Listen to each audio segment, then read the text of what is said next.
Friends എല്ലാവർക്കും നമസ്കാരം. Welcome to magic recipes by Shahida. എല്ലാവരും സുഖമായിരിക്കുന്നു എന്ന് വിശ്വസിക്കുന്നു. എനിക്ക് ഒരുപാട് സന്തോഷവും താങ്ക്ഫുള്ളും ആണ് കേട്ടോ ഞാൻ നിങ്ങളോട്. കാരണം എനിക്ക് കഴിഞ്ഞ ദിവസങ്ങളിൽ കിട്ടിയ കമന്റ്സ്, നമ്മുടെ കഴിഞ്ഞ ഡിഷിന്റെ ഒക്കെ ഒരുപാട് സന്തോഷത്തോടു കൂടി, ഒരുപാട് ആത്മാർത്ഥതയോടു കൂടി നിങ്ങൾ എന്നോട് സംസാരിക്കുന്നുണ്ട്, നല്ല സപ്പോർട്ട് ചെയ്യുന്നുണ്ട്. ആ സപ്പോർട്ട് തിരിച്ചും ഉണ്ടാവും എന്നും, അതെന്റെ വാഗ്ദാനമാണ്. പിന്നെ നമ്മുടെ ചാനലിൽ ഒരുപാട് ഡിഷസ് ഉണ്ട്. തീർച്ചയായിട്ടും നിങ്ങൾ എന്റെ പഴയ ഡിഷസ് ഒക്കെ ഒന്ന് എടുത്ത് കാണണം കേട്ടോ.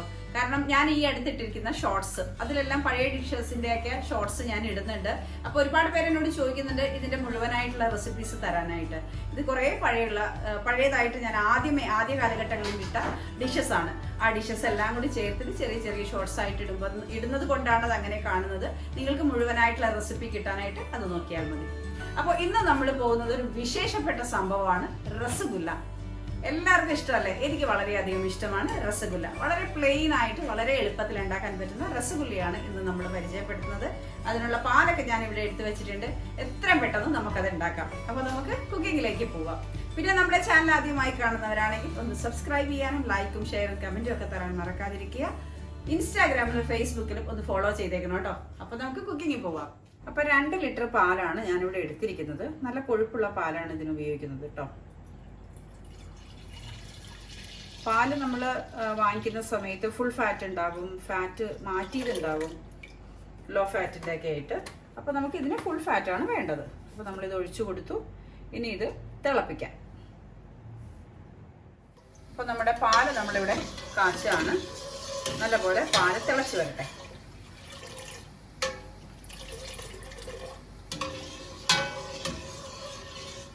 നമ്മുടെ പാല് നല്ലപോലെ പതച്ച് വരുന്നുണ്ട് കേട്ടോ. കേട്ടോ, അടുപ്പ് ഓഫ് ചെയ്യണേ ഞാൻ.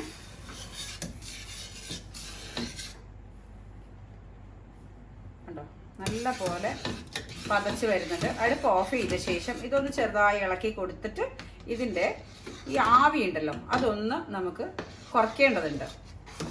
അതിനുശേഷമാണ് നമ്മൾ പാല് പിരിയിക്കാനായിട്ട് നോക്കുന്നത്. ഇതേ ചൂടിൽ തന്നെ നമ്മൾ പാല് പിരിയിക്കാൻ ശ്രമിച്ചാൽ അത് വെന്തു പോകും. അത് വേവാൻ പാടില്ല. വെന്ത് പോയിട്ടുണ്ടെങ്കിൽ സോഫ്റ്റ്നെസ് കിട്ടില്ല. അതുകൊണ്ടാണ് വേവാൻ പാടില്ല എന്ന് പറയുന്നത്. നമുക്ക് ആവി ഒന്ന് ഒതുങ്ങിയ ശേഷം വിനാഗിരി അല്ലെങ്കിൽ ചെറുനാരങ്ങ നീര് അത് ചേർത്തിട്ടാണ് നമ്മൾ ഈ പാല് പൊട്ടിക്കുന്നത് കേട്ടോ, പിരിയിക്കുന്നത്. ചിലയിടത്ത് പൊട്ടിക്കുന്നതെന്ന് പറയും. അതുകൊണ്ടാണ് വിനാഗിരി എടുക്കുകയാണെങ്കിൽ അതിൽ അതേ അളവിൽ തന്നെ, ഇപ്പം ഒരു 3 ടേബിൾ സ്പൂൺ വിനാഗിരിയാണ് നമ്മൾ എടുക്കുകയാണെങ്കിൽ അതേ അളവിൽ തന്നെ പച്ചവെള്ളം ചേർക്കണം. ഞാനിവിടെ ചെറുനാരങ്ങ നീരാണ് എടുത്തിരിക്കുന്നത്. ഇതൊന്ന് ആവി ഒന്ന് ഒതുങ്ങിയേക്കട്ടെ. അതിനുശേഷം നമുക്ക് പാല് പിരിയിച്ചെടുക്കാം.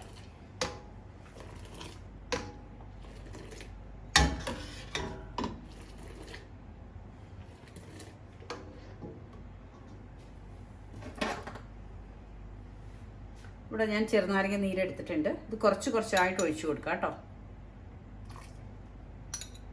ഒറ്റയടിക്ക് ഒഴിച്ചു കൊടുക്കരുത്.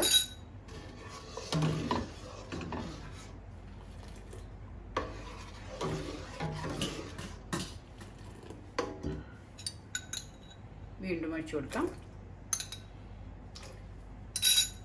2 ചെറുനാരങ്ങയുടെ നീരാണ് ഞാൻ എടുത്തിരിക്കുന്നത്.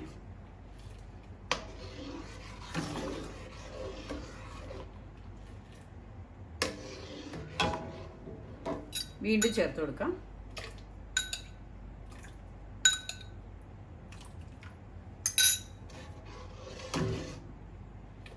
പിരിഞ്ഞു വരുന്നുണ്ട് കേട്ടോ.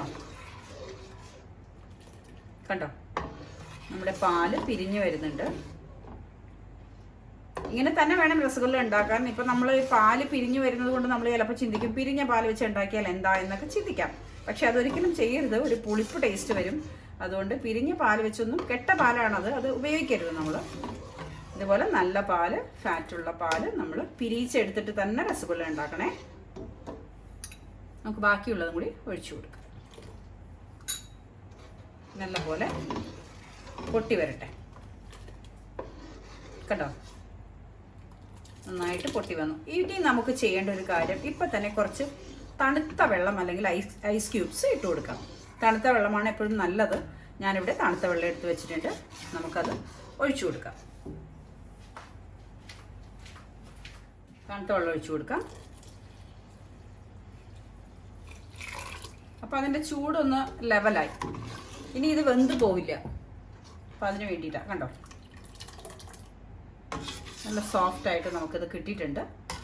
ഇനി നമുക്കിത് അരിപ്പ പാത്രത്തിലൊന്നും നമ്മൾ ഇത് ഊറ്റിയെടുക്കരുത്. ഒരു തുണിയിൽ തന്നെ ഊറ്റിയെടുക്കണം. നമുക്കൊരു തുണിയിൽ ഊറ്റിയെടുക്കാം. ഒരു കോട്ടൺ വൃത്തിയുള്ള തുണി, ഒന്നല്ലെങ്കിൽ തോർത്തായാൽ മതി, അല്ലെങ്കിൽ കോട്ടൻ്റെ നല്ല വൃത്തിയുള്ളൊരു തുണി എടുക്കാം.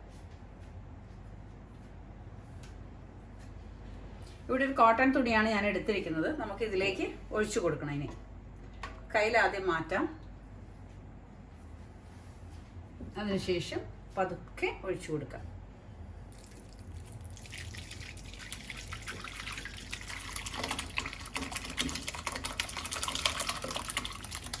നമ്മൾ 2 ലിറ്റർ പാലെടുത്തിട്ട് കിട്ടിയിരിക്കുന്നതാണ് ഇത്രയും. ഇനി ഇത് കഴുകിയെടുക്കണം. അതിനു മുമ്പ് നമുക്കിത് ഊറ്റി മാറ്റിയ ശേഷം ഈ വെള്ളം വേണമെങ്കിൽ ചപ്പാത്തിയൊക്കെ നനയ്ക്കാൻ ഉപയോഗിക്കാം കേട്ടോ. നല്ല ടേസ്റ്റ് ആയിരിക്കും. സ്വാദും സോഫ്റ്റ്നെസ്സും ചപ്പാത്തിക്ക് കിട്ടും. പിന്നെ മസാലക്കറികളൊക്കെ തയ്യാറാക്കാൻ ഈ വെള്ളം ഉപയോഗിക്കാം. പക്ഷെ ഞാനിവിടെ വെള്ളം കളയാണ്.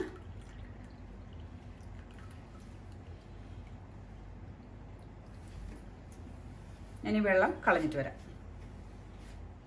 നമ്മൾ ആ വെള്ളം കളഞ്ഞു. അതിനുശേഷം നമ്മൾ വീണ്ടും ഇവിടെ ഇതെടുത്ത് വെച്ചിട്ട് ഇതിലേക്ക് നല്ല തണുത്ത വെള്ളം ഒഴിച്ച് നന്നായി വാഷ് ചെയ്തെടുക്കണം. കാരണം എന്താണെന്ന് വെച്ചാൽ വിനാഗിരി ആണെങ്കിലും ചെറുനാരങ്ങ നീരാണെങ്കിലും നമ്മൾ ഉപയോഗിക്കുമ്പോൾ അതിൻ്റെ ഒരു പുളിപ്പ് രസമുണ്ട്. ആ പുളിപ്പ് രസം മാറണമെന്നുണ്ടെങ്കിൽ ഇത് നല്ലപോലെ കഴുകിയെടുക്കണം. നമുക്ക് കഴുകിയെടുക്കാം. ഇതുപോലെ വാഷ് ചെയ്ത് എടുക്കാം. 2-3 ആവർത്തി ഇതുപോലെ വാഷ് ചെയ്തെടുക്കണം കേട്ടോ.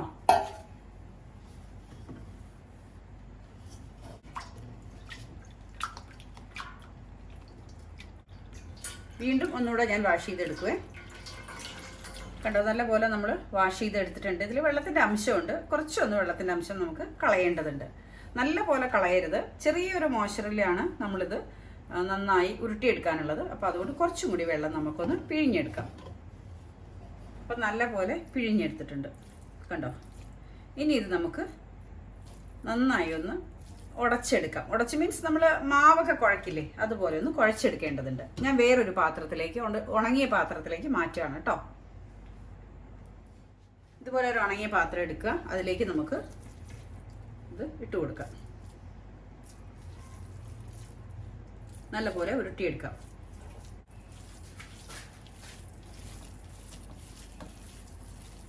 നല്ലപോലെ ഉരുട്ടിയെടുക്കാം.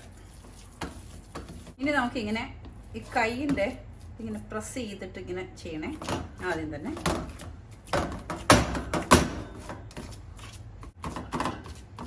കണ്ടോ, അതിൻ്റെ ടെക്സ്ചർ മാറി വരണം. കണ്ടോ, ഇനി നമുക്ക് ഉണ്ട പിടിക്കാൻ പാകത്തിനായിട്ടുണ്ട്. ചെറിയ രീതിയിൽ ഉണ്ട പിടിക്കാം.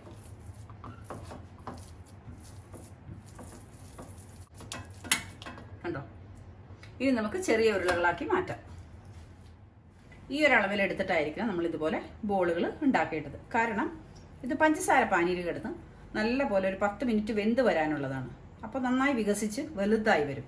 അപ്പോൾ ഈ ഒരളവിൽ നമുക്ക് ഉണ്ടകൾ ഉണ്ടാക്കി എടുക്കാം. അപ്പോൾ ഞാൻ എല്ലാം ഈ ഒരളവിൽ ഉണ്ടകൾ റെഡിയാക്കിയ ശേഷം കാണിക്കാം.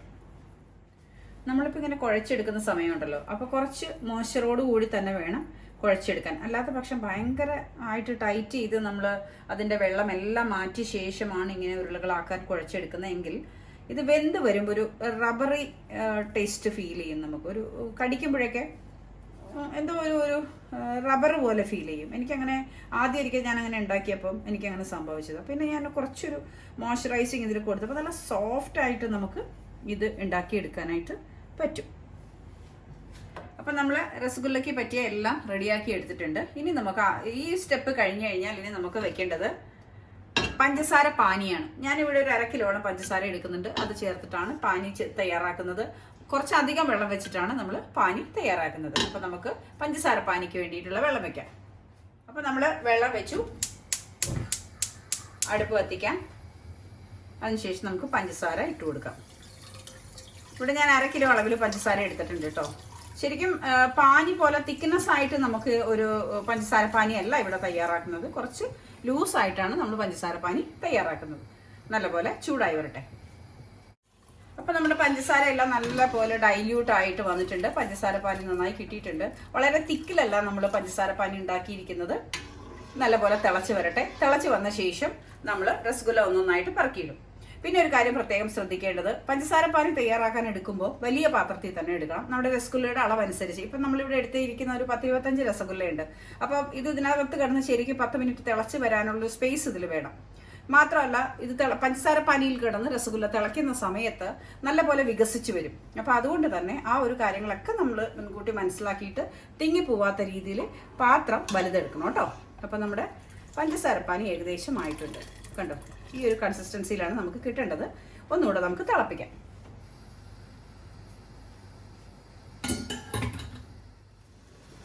അപ്പം നമ്മുടെ പഞ്ചസാര പാനി നല്ലപോലെ തിളച്ചു. കുറച്ചൊന്ന് ഫ്ലെയിം കുറച്ച് കൊടുക്കാം. ഞാൻ ഇതെല്ലാം ഒന്നുകൂടെ ഒന്ന് ഉരുട്ടിയിട്ട് ഇതുപോലെ നടുക്കൊന്ന് പ്രസ് ചെയ്തു കേട്ടോ. ഇനി നമുക്ക് ഇതിലേക്ക് ഇട്ട് കൊടുക്കുന്നതിന് മുമ്പ് കുറച്ചൊന്ന് പ്രസ് ചെയ്തിട്ട് കണ്ടോ, നമ്മുടെ കയ്യിലൊന്നും ഒട്ടില്ല. ആ ഒരു പാകത്തിനാണ് കിട്ടേണ്ടത്. അപ്പം അതൊക്കെ ഇട്ട് കൊടുക്കാം. എല്ലാം ഇട്ട് കൊടുക്കാം. കൈ പൊള്ളാതെ സൂക്ഷിക്കണം.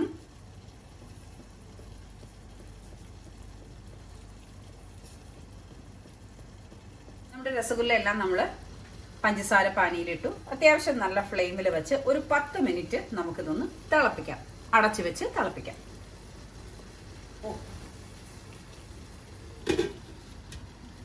നല്ലപോലെ തിളച്ചു വരട്ടെ. അപ്പൊ നമ്മുടെ രസഗുല്ലയൊക്കെ 5 മിനിറ്റ് ആയി തിളക്കുന്നു. 5 മിനിറ്റ് കൂടെ തിളക്കട്ടെ. അതൊക്കെ വേണം കേട്ടോ ഇതൊക്കെ ഒന്ന് ചേർത്ത് കൊടുക്കാൻ. നല്ലപോലെ തിളച്ച് വരട്ടെ. പൊട്ടിപ്പോവരുത് കേട്ടോ. ചെറിയ ഉരുളകളാണ് നമ്മൾ ഇട്ടത്. അത് വികസിച്ച് വരുന്നുണ്ട്. തണുക്കും തോറും ഇനി വികസിച്ചുകൊണ്ടിരിക്കും. അതിലേക്ക് ഈ പഞ്ചസാര പാനിയെല്ലാം ചേർന്ന് പിടിച്ചുകൊണ്ട് 5 മിനിറ്റ് കൂടെ തിളച്ചിട്ട് നമുക്ക് ഓഫ് ചെയ്ത് വെക്കാം. അപ്പൊ നമ്മുടെ രസഗുല്ല തയ്യാറായി. ഇനി അടുപ്പ് ഓഫ് ചെയ്ത് വെക്കാം. ഒരു 10 മിനിറ്റ് കഴിഞ്ഞു. ഇപ്പൊ നമ്മളിങ്ങനെ തിളപ്പിക്കുന്നു. അടുപ്പ് ഓഫ് ചെയ്യാം. ഇനി ഇതിൽ കിടന്ന് നല്ല പോലെ തണുത്ത് ഈ രസമൊക്കെ പിടിച്ച്, അതായത് ഈ സ്വീറ്റ്നെസ് ഉണ്ടല്ലോ, നമ്മൾ ചേർത്ത് കൊടുത്തിരിക്കുന്ന പഞ്ചസാര പാനിയുടെ സ്വീറ്റ്നെസ് എല്ലാം പിടിച്ച് നന്നായിട്ട് നല്ല കുറച്ചുകൂടെ ബോൾ പോലെ നമുക്ക് കിട്ടും. അതുവരെയും നമുക്കിത് വെക്കാം. അതിനുശേഷം ഒരു സെർവിങ് പ്ലേറ്റിലിട്ട് ഞാൻ നിങ്ങൾക്ക് കാണിച്ചു തരാം. അപ്പൊ ഇതാണ് നമ്മൾ ഇന്ന് ഉണ്ടാക്കിയിരിക്കുന്ന രസഗുല്ല. ഇന്ന് നമ്മളപ്പോൾ എളുപ്പത്തിൽ ഉണ്ടാക്കിയ രസഗുല്ല എല്ലാവർക്കും ഇഷ്ടപ്പെട്ട് കാണുമല്ലോ. തീർച്ചയായിട്ടും ഇഷ്ടപ്പെടും. ഉണ്ടാക്കി നോക്കണം. പിന്നെ നമ്മുടെ കേരളം വിട്ടിട്ട് തമിഴ്നാട്, ബാംഗ്ലൂർ ആ ഒരു ഏരിയയിലേക്കൊക്കെ പോകുമ്പോൾ മിക്കവാറും ഷോപ്പുകളിൽ മറാത്തി സ്വീറ്റ്സിന്റെ ഷോപ്പുകളിലേക്ക് നമ്മൾ കാണാറുണ്ട് രസഗുല്ല ഇരിക്കുന്നത്. അപ്പൊ ആദ്യമൊക്കെ നമുക്ക് ഇതെന്താണ് സംഭവം എന്നൊക്കെ ഒരു കടയിൽ നിന്ന് വാങ്ങി മാത്രം കഴിക്കാൻ പറ്റുമോ, നമുക്ക് ഉണ്ടാക്കാൻ പറ്റില്ലേ എന്നൊക്കെ ഒരു തോന്നലുണ്ടാകും. പക്ഷെ ഇത് വളരെ എളുപ്പത്തിൽ ഉണ്ടാക്കാൻ പറ്റുന്നതാണെന്ന് ഇന്ന് നമുക്ക് മനസ്സിലായല്ലോ. അപ്പൊ എല്ലാവരും ഉണ്ടാക്കി നോക്കുക. ഇഷ്ടപ്പെട്ട ലൈക്ക്, ഷെയർ, കമന്റ് ഒക്കെ തരാൻ മറക്കരുത്. ആദ്യം പറഞ്ഞ പോലെ തന്നെ ഫേസ്ബുക്കും ഇൻസ്റ്റാഗ്രാമും ഒക്കെ ഫോളോ ചെയ്യുക. കമന്റ്സ് തരിക. സപ്പോർട്ടീവായിട്ട് എന്നും കൂടെ ഉണ്ടാവുക. തിരിച്ചും അങ്ങനെ തന്നെ. എല്ലാവർക്കും നന്മ മാത്രമേ ഉണ്ടാവട്ടെ. Thank you very much.